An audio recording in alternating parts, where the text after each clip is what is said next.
All right, hi everyone. Welcome to the weekly RFOX AMA. It's Lenny Clifford here. I'm the host, and I'm here with CEO and co-founder Benny Fairbank. How are you doing, Benny? Very well, thank you. And yourself? Doing great, thank you. And it's been several weeks since we've seen you on the AMA, so good to see you again. And yeah, you're currently away doing some strategy sessions now. Can you share anything about what's lined up and any changes in direction for the company? Yeah, so it's just more of how to get to our end goal quicker and sort of progressing the vision for 2023 so that we're all laser focused on the same path. And we've got some exciting stuff coming up that we'll let everybody know about pretty soon. But yeah, there's a few major pieces that'll sort of come into play.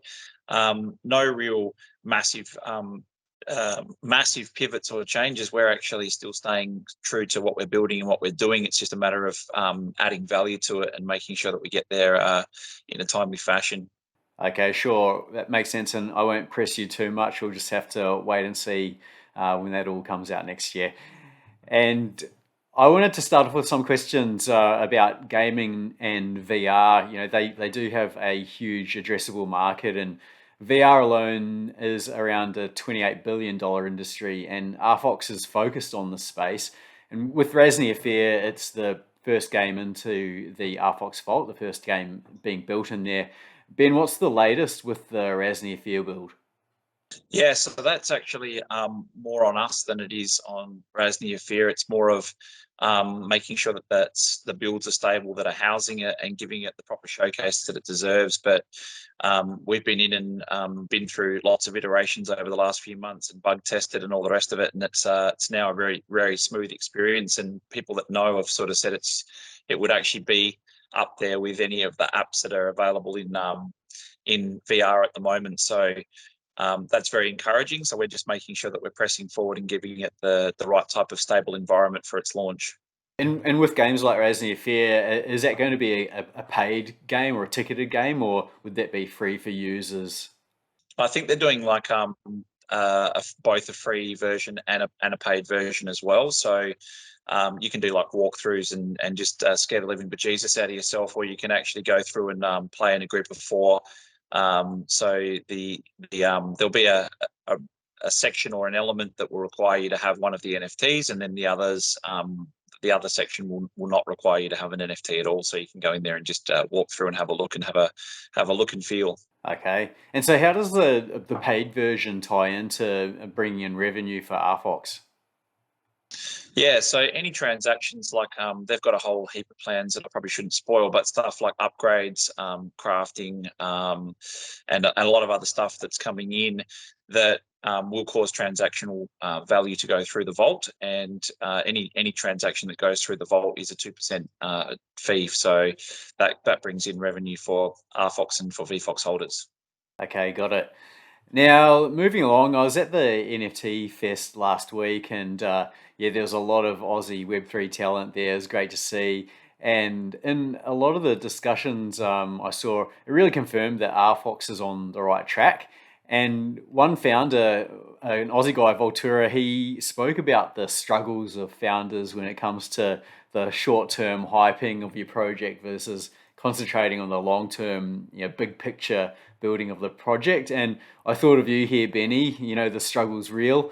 And looking at where the market is now, where do you think RFox would be if it had gone for more of that hype and the tactics? Like, for example, spending 20K on a gaming trailer, posing as a metaverse, or maybe becoming Gary Gensler's BFF. I think honestly, we've got enough data to suggest that we would be finished. Um, the even with what we've talked about and what we've showcased and what we've brought out, the thing that we're building is massive, and we've never lost focus on the end goal. We've been true to that, and it takes longer than you think, and it's more complex. And I think Meta coming out and saying, it's going to take them till 2030 to do what they want to do, which is obviously on a much grander scale, but very, very specific. It shows you that it's not an easy thing. It's not a quick thing. And I think that even still, with us talking about what we're doing and how we're doing it, there's also been people that have sort of said it's not happening quickly enough for me, especially if you've got a token and you want a quick flip. I think that ultimately we've remained eyes on the prize, and we've tried to be as focused as we can on just that, but we also have a duty to make sure that we provide value to the holders. So we've been sort of juggling that as best we possibly can. But it would have been easy for us to fall into the whole hype train and really just put every cent we've got into massive marketing campaigns and all the rest of it. But when you know that you're still a little bit away, all we can do is really show the behind the scenes, the progress, take people on the journey with us and let them make their own minds up. And we decided to put MVPs out that were probably less polished than we would have liked and that are nowhere near the finished product. But ultimately, we want to show people that it's proof of life. We're actually building, we've actually got something that, and I think that a lot of people that sort of boo-hoo it and say it's PlayStation 3 graphics and stuff like that need to understand that we're building in VR. It's very different to building on a PC or something like that. And ultimately, a lot of people that are getting into the space have realized we're trying to do what you're doing. It's much more expensive and time consuming than we thought. How can we partner? We've resisted that at this stage, and we're trying to make sure that we stay true to our roots and we do what we set out to do. But I'm very, very glad that we haven't gone down that path. For sure, for sure. Yeah, we do see a lot of founders even mentioning that they have metaverse build on their roadmap, and yeah, sure do know how challenging that journey is, and yeah, how much they have ahead of them to get to where RFOX is even at this point.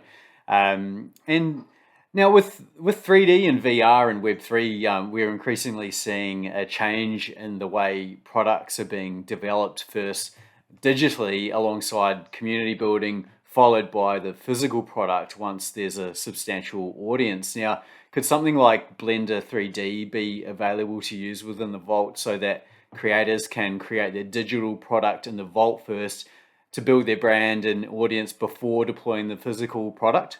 Yeah, we're already seeing that now. So it's part of the topic of the strategy sessions, actually, is that the retail brands are coming across and trying to get exposure and penetration. And you're seeing that some of the virtual malls or virtual spaces that are being built out are a very, very simplistic, exact representation of what something would look like in real life. And that's the kind of transient phase to move across. But if you have a look at the Web3 brands, they're building vials of goo and slippery slides and experiences. Our focus is on that immersive engagement. What we want to do is make whatever you have more engaging. So if you build that engagement, loyalty and community, and then release the physical product, it has a lot more meaning behind it. And with things like CitiXens and Rasnia, you'll see that eminent law sort of progressing, and the fantasy of that progressing as time goes on. And you'll see that there is an evolving story behind it. It's not just like a brand that was born in Web 2.0. These are like stories and community based. So it's a very different world, but I know the two will come together, and I know the two will find a happy medium. But ultimately, I think that the majority of what we see being built out in Web3 will be born on the digital side, and then start to try and take over the physical world as well. Yeah, sure. You mentioned some of the brands and some building metaverses that are exact replicas, and we do know that metaverses need to be a place that are really fun for the users. If they're not, they're just not going to come back in. So yeah, I think some of those replicas may need to take note about what RFOX is doing. There's a lot of really fun elements to the ecosystem, and you also mentioned the law there. We've seen a recent snippet coming out on Twitter that's looking really interesting. Might have to play that. Is there going to be more of that coming? Yeah, absolutely. And I think that we work with some really very experienced law writers. And the thing is that it's very different because in the old days, you'd sort of introduce yourself to a character, you'd bring the audience in at a certain point, and then you continue that adventure, and there'd be a villain and a hero and all the rest of it. And it follows a very prescribed formula, right? Because it works. But when you're actually giving people lore up to this date, and you're saying now you join the journey, but you're taking the part of the character and you're deciding how that lore evolves.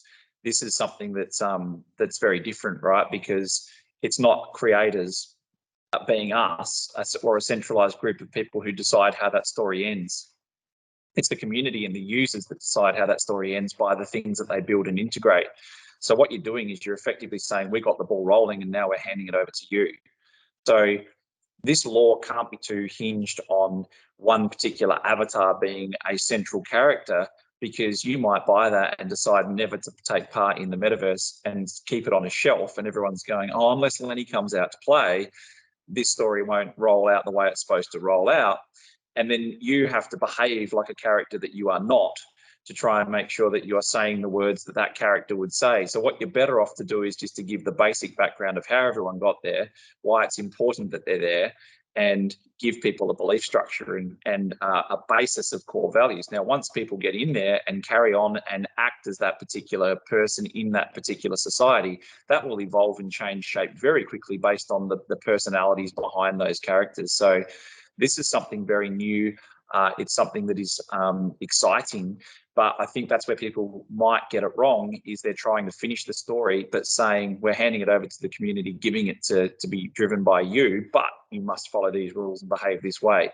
We have to be much more liberal and much more open if you want a true community-based environment. Yeah, for sure. Very exciting way to do it then. And yeah, looking forward to more of the law coming out, and also the what's coming up with the citizens too. Can you say what the next plans are for the citizens?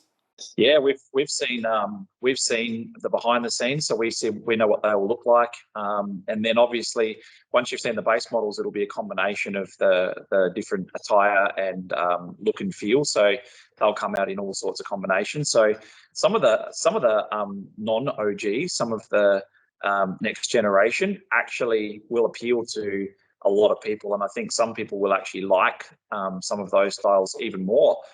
Some of them are fantastic, and I think it all comes down to personal taste, which is a great thing. But we're only like 4 weeks away from the actual proper launch and reveal of all of those, so that's pretty exciting. Everything's progressing on track. It's probably exceeded our expectations, which is always a good thing. So now it's just all being we're fixing all the rigging and the animation and stuff, so that our avatars are not like the ones that we currently have. So one of the things we're working on is motion and making sure that the look and feel and the aesthetics are next level. So we want to make sure that we are continually raising the benchmark, and then the world has to catch up. We have to make sure that the vault is polished to a level that matches the avatars. So that's always been the plan, but it's iteration by iteration. You just take a basic block world, you do what we've done and color it in, and then you sharpen it and put reflections and keep going until you get to that AAA quality. That's it. Yep, looking forward to getting back into the vault very soon and seeing what the progress is. All right, Benny. Well, we're getting about time to wrap up, I think. And are there any final updates for the week? No, just can't wait to share with you what comes out of these strategy sessions, and looking forward to a massive 2023. And thank you to everybody again for their support. And obviously, the progress is now visible, so it's not just us updating you every week. We can show you stuff. So I'm really excited for what the future holds, and it's great that we're getting validation that we're on the right path. So we just got to stick to our guns, just keep heading in the right direction, and deliver something that stands the test of time. That's it. All right, Benny. Thanks for the CEO update. Thanks, mate. Have a good week. Catch you later.